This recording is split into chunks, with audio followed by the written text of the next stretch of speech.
have you with us. Thank you for joining us. Thank you very much. I appreciate it. Thank you for having me too. All right, then. Fantastic. So let's get straight into it, right? My first question to you is, before we even get into the controversies, the court cases, the headlines, I want to start with something much simpler. Who is Martins Otse today? If we took away the followers, which you have quite an avid followership, the influence, and even the name, very dark man, what do you think the people that know you the best would say has changed about you over the last 4 years? Maybe the way I fight and the way I handle things. I mean, before I used to be very, very hyper, but now I take my time to really understand what I want to talk about before I talk about what I want to talk about. So that's just all that I've changed, and I think people believe me more because of what they have seen. So it's just a little changes here and there, nothing really much. Okay. All right, so now let's start with your growth and journey to becoming an influencer. Now you started calling out fraudulent activities and various individuals and brands also. Now, what pushed you into full-blown activism, that transition to activism? And as an influencer, are you proud of what you stand for today? Well, I don't like to be put in the same sentence. I don't like my name being put in the same sentence as activism or being an activist. In Nigeria, what they see activism is that every problem we have is politically influenced. It's a government problem, and I don't believe that, right? So I don't like to see myself as an activist. I believe that Nigeria themselves have a problem, and government are the reflection of what the people are. Let's use traffic rules as an example. You see, the red says stop, the green says you go. But in Nigeria, when it says green, when it says red, people are still trying to just go and beat the traffic. And the next thing, everybody is just locked up in a place. You see, these little laws, the government have already made them, but the people themselves have a problem. So that's just an example. I can think about a lot of other examples. That's why I don't like to call myself an activist, because activists in Nigeria believe that every problem we have is a government problem. When you scam somebody pays a vendor money to deliver this, the person does not deliver. That's not the government. Do business, but instead you are defrauding people. So that's not the government, that's the people's problem, So I don't like the whole activism thing. I would say I am an online police. I hold people accountable. I hold the government accountable when I can, because of course I have the platform, and then people do respect my platform, and then when I call them out, so far so good, I've been able to recover quite a lot of money, billions of naira actually. So I'll stick with online police instead of activism. Okay. So maybe you can rephrase and throw the question again back to you. Yeah. Okay, so online police. Online police. Online police. I like that. So let's go to the next question. I like that you said accountability, because you have built your platform around that one word, accountability. So what does accountability mean to you, very dark man? Is it punishment? Is it transparency? Is it an apology after doing something wrong? Or is it something else altogether? Talk to me about that. Accountability is just simple from the word account. You have to give account of what you are responsible for. If they put you in charge of XYZ, when it's time for you to give an account for XYZ, don't give us Z. Where is X and Y? So just give us an account of what you are responsible for, the position you are put in. Give us an account. If you are meant to build a school, build the school. If you are meant to build walk on our roads, you should walk on our road. Just accountability. Give an account of what you are responsible for. And I like to hold everybody accountable, because it's our responsibility to be patriotic and to build the nation. So when I see people not being patriotic enough to build the nation, I try to hold you accountable. That's why I put my mouth in everybody's business, because everybody's business is my business. Oh, just to follow up on that very quickly, because you said everybody's business is your business, and outrage usually has an origin story. You've often said that your anger comes from seeing ordinary Nigerians suffering. So I wonder, was there one moment in your own life where you realized that the system wasn't just broken, but you personally had to do something about it? A lot of times, police brutality and what we are owed, we are not getting it. What we are owed, because the government owes us a lot. The government owes us a lot, like security. Right now, like that's the top of the list, security. We don't have security. People can no longer go to their farms. People can no longer do businesses. A lot of people are suffering. A lot of people are starving. We are not even supposed to be using aeroplane again to still go to different locations when we have roads. People cannot afford aeroplanes. Fix our roads. So these are the reasons why people like us have decided that, you know what, we go just they talk, they go. Okay. You understand? So this is the reason. All right, so now let's start with one of your movements. That's the Rattle movement. Like, it has grown massively. That's your baby. That's your brainchild. Now, beyond using your platform to point out various issues, I have two questions, but this is the first one. Does your method not concern you? Like with the eyebrows it has raised, like your method of handling your business. Let's start with that one before I ask the second question. And the growth of Rattle movement. Well, my method is according to it's not a conventional method, because we've tried to be respectful with our methods over the year to say, oh, please. But now again, I mean, if you look at the animal called Rattle, the animal does not beg for anything. It's like an aggressive animal. It does not care how big you are. It does not care if it's a lion, it attacks. It just wants what he wants to happen. And for me to want the kind of change I want, we have to not follow the normal method. We can't use the conventional method. However, we will not be breaking the law while doing what we do. But you know, some people think that when you approach things some other way, it means that you are breaking the law. But they don't know that you are breaking their emotions and not the law. And we don't care about people's emotions, actually. We just want Nigeria to work, and that's what we represent. All right, so now talking about your methods, and you know, I've heard you talk about how your style is unconventional. Now, in the past, we've seen you, even though I feel like you've calmed down a bit now, Sha, but in the past, we've seen you like have some maybe back and forth. I have. You have, I won't lie. You know, have some back and forth with some individuals online. Take, for example, there was a time you had an issue with Mr. Jollof. Now, looking back, is this something, you know, how you handled yourself at the time? Is it something you're proud of, or is this something, and is it something that someone who claims to be an agent of change should be doing? You know, the way you had that issue with Mr. Jollof, and it blew out of proportion while you guys were, you know, on the plane.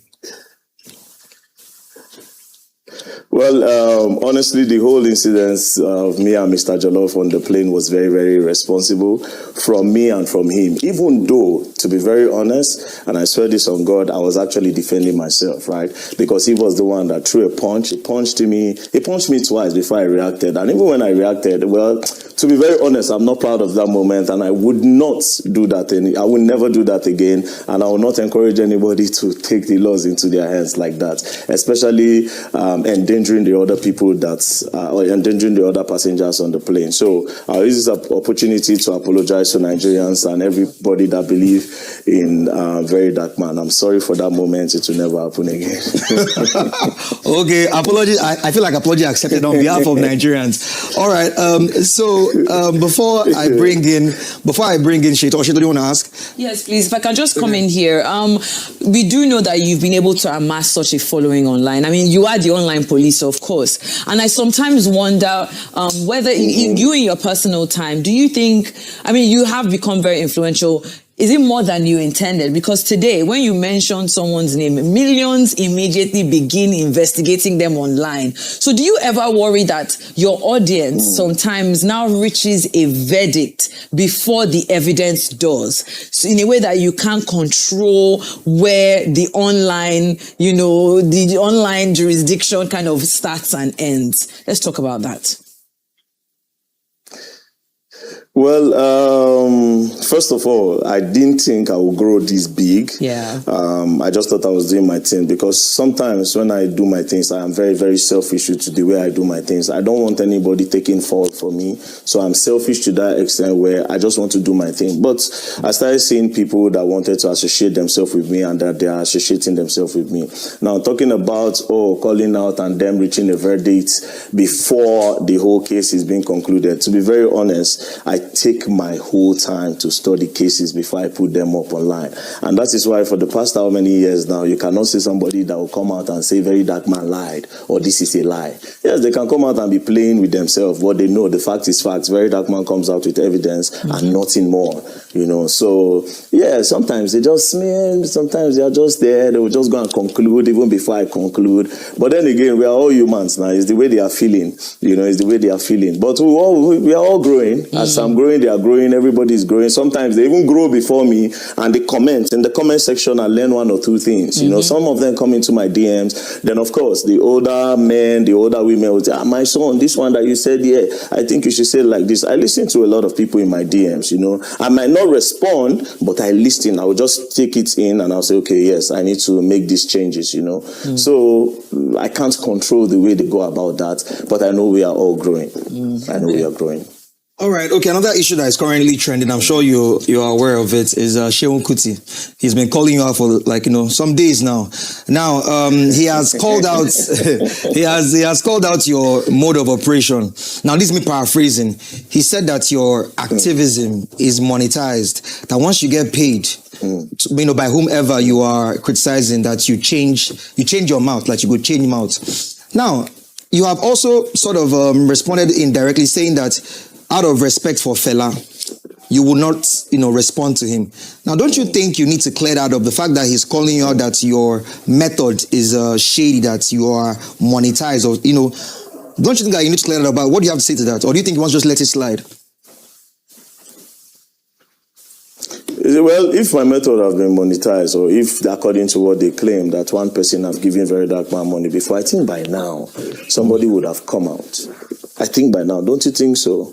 By now, with everybody, because I don't have rules of engagement. I have rules of engagement, but my rules of engagement is not that top of the no rules of engagement. I don't care. I can attack a friend today if I feel like you're wrong, or if you scam somebody. In just rare cases where I call the people underneath. So I know I have a lot of enemies. By now, the enemies would have come out with some sort of receipt. I paid very dark man for this. I'll say this now and I'll say it forever. I've never taken money from anybody before, and I've never taken any money before to shut up. And I don't take money to shut up. So if he has that evidence to that, he should put it out there.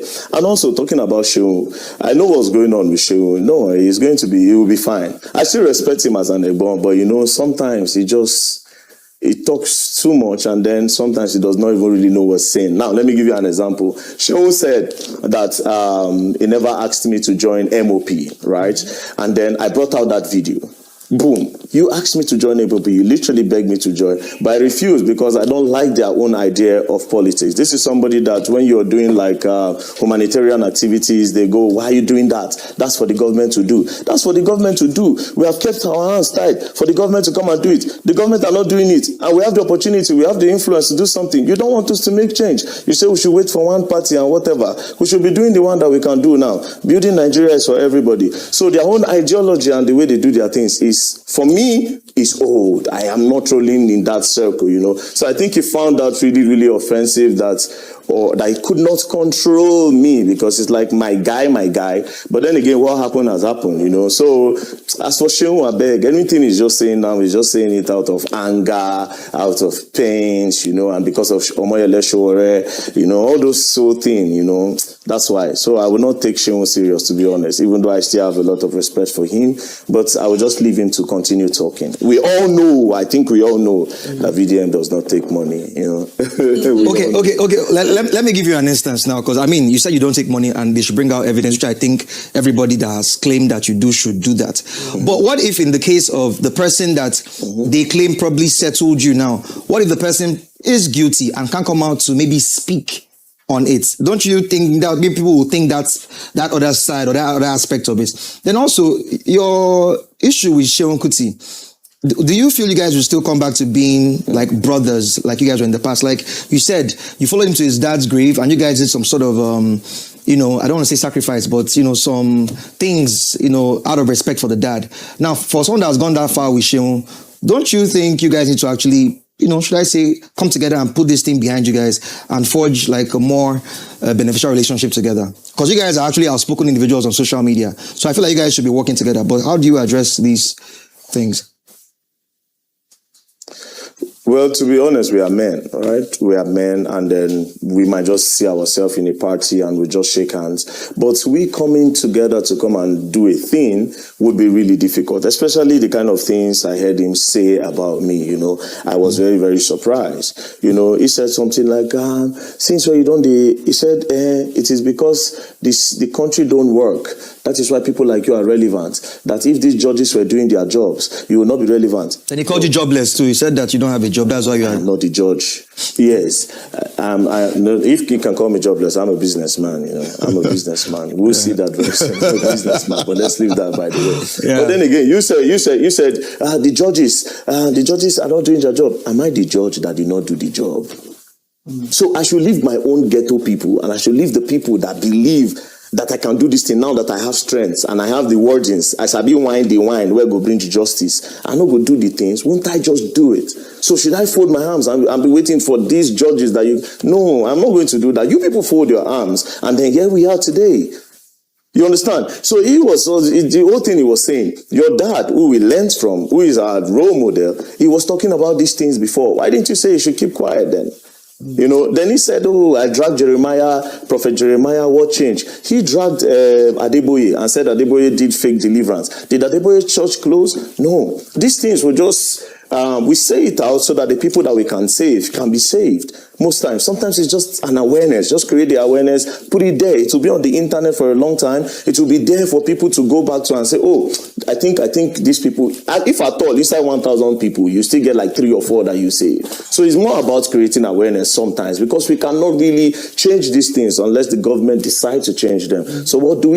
We enlighten people. We create awareness for people to know that these things are dangerous. So this change, like I said, if you want to build this country and you are leaving it in the hands of the government alone, this country will not build it. We have to collectively do the part that we can. That's all I can say for Shehu and his whole blah, blah, blah, blah, blah, blah. We have to collectively do what we can. And as for business, calling me, sorry. Go on, finish up, yeah. Go on. No problem. No, and as for business, we have to, you are here Let's to know talk. the business now. Let's know for the business, yes. For the business, briefly. Yeah, for the business, I have a lot of products coming in from China. The last time I went to China, I had a lot of Chinese people, they watch my videos. And when I went to China this time, I had 1 or 2 deals with them to bring in some products that will help people that have handworks. These are like products that they can use to enhance themselves and to make life easy for them. These are like products that will make life easy for a lot of people, Okay. So, but it's coming very, very soon. And guess what? Because of the integrity I have here, I didn't actually invest a lot, but it's a lot of money. You see, that's why integrity gets you. All right, then I want to ask you this, because there are people who genuinely believe that you are preparing for politics. So should Nigerians expect to see a candidate, very dark man one day? If the president invited you to maybe advise him privately, would you accept? Or does your influence depend on remaining outside the government? To change this country, at some point, you need to go into politics, right? So politics is a must, but here's the part. I, in particular, I'm not going to go into politics. I'm not going nowhere close to politics, right? But some people will go into politics with time. And these people are part of the Rattel movement. You see, every time people say, when there's a problem, you call out the president, right? When there's a problem, Tinubu. When there's a problem, Tinubu. But you forget that you have a governor. The governor is the president of your state. You can as well call him out, because there's a local government chairman. You can as well call them out. And now, this is what we want to do in the nearest future. We are going to go into politics, but we'll have no business with the House of Rep. We'll have no business with whatever thing. We just want the local government. If we can get the local government and we can directly change things from the local level, then we don't know what the future might be about governor, House of Rep, and Senate. But yes, we are going into politics. But me, myself, I don't think I'll go into politics, because I'm not trading my singlet for no agbada. Trade their lifestyle for agbada. So if the government offered you an official anti-corruption... I'm sorry, you said something. I also like to add to that. Sorry, you said something that... If the government offered, if the president calls me... Yes. to advise him, to give him advice. Of course, I will go. Yeah, okay, all right then. Of Or course, offered to you give like him an advice, of official course I will go. anti-corruption. Everything we have been doing. Yeah. Okay. Everything we have been doing is trying to give an advice. Okay. Everything we have been doing is trying to give an advice. We are advising you to come and look at the road that is not good. That if you fix this road, we can easily do business. We can easily transport goods and bring back goods and try to do easy business. This is an advice. All the criticize we are criticizing you is like an advice. So if I have an opportunity to sit down with him and advise him, I'll sit down with him. President Bola Ahmed Tinubu, this is it, this is it, this is it, this is it. In short, just make sure the local government is working. If the local government works, the country is good. Yeah. Focus on the local government. That's all. Focus. Make sure they get direct allocation and we are good. Even the security of this country will get better. Because in the local government, you know everybody in your community. You know literally everybody there. The local government chairman knows the people that comes to vote and XYZ. So if you can get close to your local government, put money in the local government, give them direct allocation, Nigeria will turn around for good. So if I have opportunity to advise him, I'll tell them, President Bola Ahmed Tinubu, focus on the local government. Focus there. Put your focus there. All right, so for someone that claims to uphold the law and respect the rule of law, recently, like, there's an invitation by the police force, which you have declined to honor. Now, as someone who claims, like, you respect the law, don't you think this is a blatant disregard of that law that you claim to respect and uphold?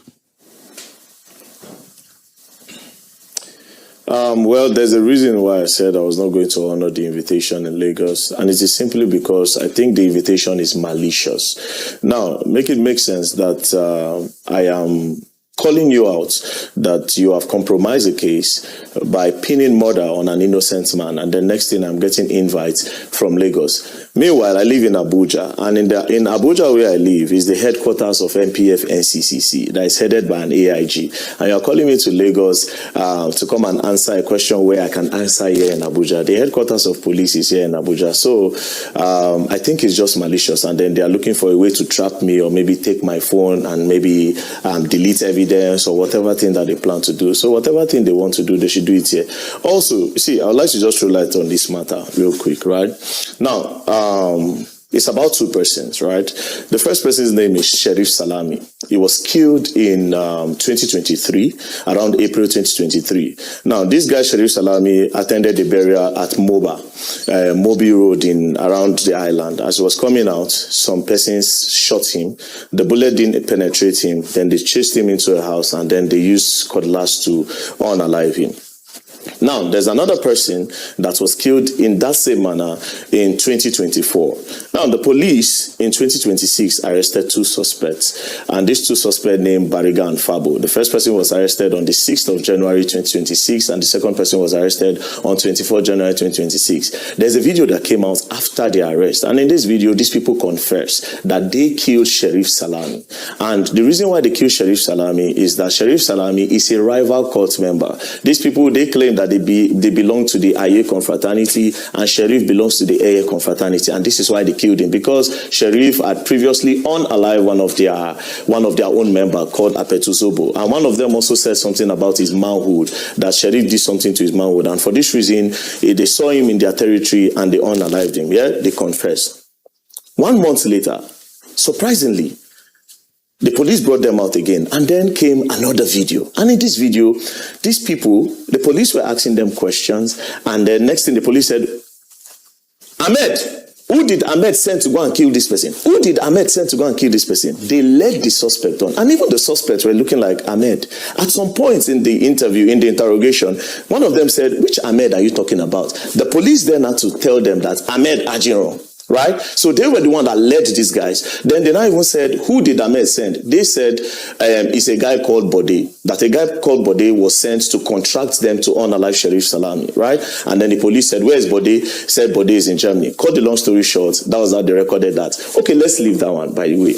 Now, police, you said the link to Ahmed, that you are accusing Ahmed, you are arresting Ahmed because Ahmed contracted somebody to contract these people to unalive Sheriff Salami. This person's name is Bode. Where is this Bode? Have you created the link between Bode and Ahmed, or you just concluded based off on what those people said? That's number one. Number two, when Ahmed was eventually arrested, they wrote to the IG that the AIG, then it was the CP, AIG Moshujimo, had compromised the case, and the IG now instructed that Panti should carry out investigation. The result from the investigation is actually mind-blowing. The result of the investigation says that Ahmed does not know these guys. They've gone through their phone. He doesn't know them. The result of the investigation is here. And it clearly says also that, this body that these people are talking about, we don't know them. We cannot identify this body. So therefore, Ahmed does not even have a case to answer based on what is here. But they're still insisting and holding him. But this is number one. I just wanted to roast number one. So let's go to the second person that was unalive, right? We are talking about Prince Ademola Akinloye. Now, this Prince Ademola Akinloye, this suspect that was arrested, they asked them, what do you know about Prince Ademola Akinloye? At every given opportunity, they deny knowing anything about Prince Ademola Akinloye. They denied it 100%. Even the police, in the report from Moshood Jimoh, in his report, he stated it there that this suspect don't know anything about Prince Ademola Akinloye. But this same Prince Ademola Akinloye was pinned on Ahmed, that Ahmed was the one that unalived him. When the report from Jimoh clearly stated that the police did not do an investigation. And I'll tell you why the police did not do an investigation, because I believe that Jimoh have been compromised. You know why? The day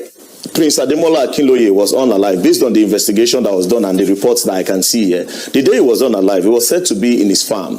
In 2024, he was in his farm. On that money, around April 24th, on that money, he kept on receiving a call. And then they were calling him.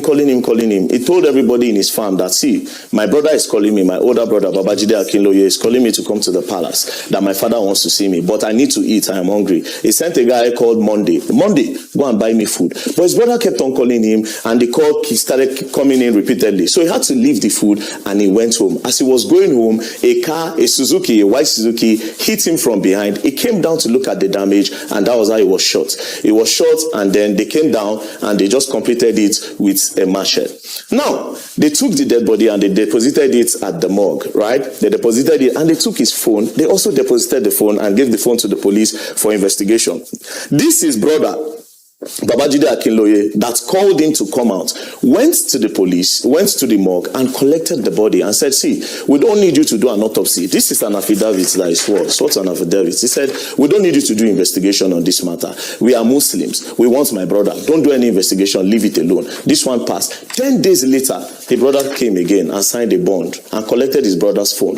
Now, this phone is what would have helped the police to do a proper investigation. A forensic on this phone would have stated that, maybe somebody was threatening Prince Ademola Akinloye on the phone, but we don't know this person. Maybe by going through his phone, then we can know the people that are threatening this guy. But his older brother that called him to come out, collected his phone, this same person stopped the police from doing an autopsy. So therefore, his brother stopped the entire investigation. But then again, what did the police do? Without investigating this matter, they just pinned it on Ahmed. Now, the interesting part of this all is, this same guy we are talking about is doing business with the current AIG Moshood Jimoh. They are currently talking about land business. There's a phone call where this Ahmed Tajuddin is saying that the AIG is not going to lay his hand on that land in Aja. So AIG is joining them to do land business. So maybe I'm suspecting that maybe Ahmed, because Ahmed is challenging him that you are not going to get this land, that is why they decide to pin a murder on him. And like I said, this report from Panti, this report is dated 23 of May. From Panti says otherwise. It says that this person does not know nothing. The day these people was unalive, this person was not even around. Everything here exonerate that guy. But yeah, you are putting it on him. Let me tell you my interest in this matter. It's not because I know Ahmed, but the justice system of this country is currently failing. And we need to stand up together and say, no, justice should be justice. Not when some people can wake up in the morning and cook up a story. So tomorrow, me and you that is interviewing me, we are fighting. I will tell one senior police officer, we will all arrange together and we'll pin murder on you because we don't want to see you work or because you are challenging our business. No. All right. So the AIG needs to come forth and talk instead of inviting me to Lagos to do what? Okay. So with all the findings now that you've presented, don't you, since you're someone that you are not new to the law, you're not new to even the courts, the judicial system, why haven't you probably maybe taken it to the courts, maybe try to sort of build a case against this particular case? Don't you think you should take it to court? First of all, Court is in recess. Is it recess that they call it? And even the National Assembly. Yeah. We wanted to take it up. We have written the letters down, but nobody is actually around. But we are going to take it up. I will expect the Inspector General of Police to set up a panel, but then I don't know why he hasn't done that yet. And me, to the best of my knowledge, I will make sure everybody know about this, so that when they charge your brother tomorrow for a case, you tell them to investigate that case properly. The Nigerian police, we are losing confidence in them. Tomorrow, I don't even believe all the cases that Jimo have charged to court at this point. It's possible that these people didn't know anything. And also, I forgot to even say this part. One of the suspects was tortured and he died in custody. That was how they carried that one and went to go and bury. One of the suspects died in custody. If you're called, they wrote it there in their statement. I have their statement here. Okay, the suspects. If you're called to provide evidence, the suspect for said all this, that's come. The reason why we agreed. If you're called to provide evidence, It's in their statement. Okay. The statement it's in their statement. All right. They wrote it in their statement and they submitted it to the police. It's here. Okay. All right. Okay. So, well, I guess. So they said it's because somebody died out of torture. That's why they admitted that it is Ahmed. That they don't know Ahmed. It's because somebody died out of torture. That's why they agreed. And lastly, again, before you ask your question, we later found out from the statement that it was not even the police that was interrogating the suspect. It was a man called Are Fakorede. Instead of the police, that Jimo brought his friend Arefa Korede, that is also in the land business, to come and interrogate the suspect and tell the suspect what to say and tell them to mention a name. Come on. All right. Okay. Well said. I guess we'll follow up and also, like I said, file in court and follow it up to see if justice can actually be served. We're wrapping up the show, but I want to just end on a lighter note. What does very dark man do to decompress? When you are not online fighting police and looking for accountability and doing, what do you do to relax? We want to know. As your blood is hot, like Honestly, what do I do to relax? I don't drink, I don't smoke, I don't do all of these things. So what do? I just look for the next. Yes, I actually womanize, but not anymore. Not anymore. It's in the past. Okay. I do a couple of things. Yeah. I just look for people to help, basically. Okay, all right. Okay. We're going to leave it like that. Very, very quick one too. I mean, recently, like this is a light, like on a light, and just wrap things up. You know Ned Okonkwo, right? Okay, so he put up like a 50 million. Ned Okonkwo. Yes, he's a real estate mogul. Ned Okonkwo, a very popular person in real estate. Okay, probably after the interview you can check him up. Oh, that's DJ Big N's. I think it's DJ Big N's friend. Probably, he's a very popular person. So recently he put up like a 50 million offer to set up a celebrity boxing match between Burna Boy and Cubana Chief Priest. Now, in your opinion, if they should enter the same ring, who do you think would? What do you think the outcome of that match will be? Between Burna Boy and Cubana Chief Priest. Between Burna Boy and Cubana celebrity Chief boxing match. Well, Cubana Chief Priest is on the big side. He will need to really train a lot. But then again, I think he will have a very strong punch. So Burna Boy will need to be very, very slicky so that Cubana Chief will not land a punch on him.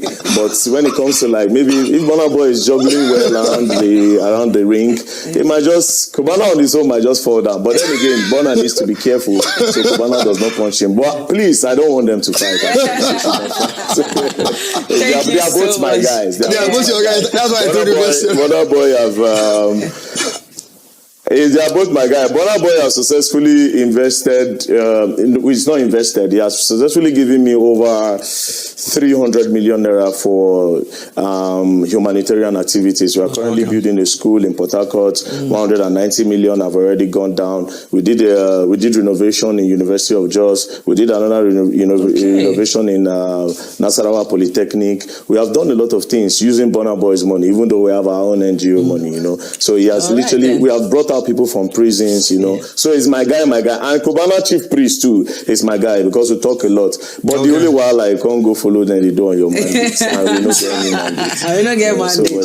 Thank you so much. This has been such an enlightening conversation. Hopefully I'll have you sometime, have you back on the show. Man. Continue doing the work that you're doing online and holding people accountable. No matter what you think about VDM, whether you agree with everything he has done or everything he's doing or not, but you can't also discount some of the things that he has done that are good and that is out there. So For example, me, I don't agree with everything VDM does, but I definitely agree with some of the things that I've seen him engage in. I agree with some of that. And this thing of him and Burna Boy engaging in all these humanitarian activities, I really respect that. You know, Burna Boy has invested heavily in humanitarian causes, and VDM has been part of that. VDM has been the one also on ground and implementing some of these things for Burna Boy.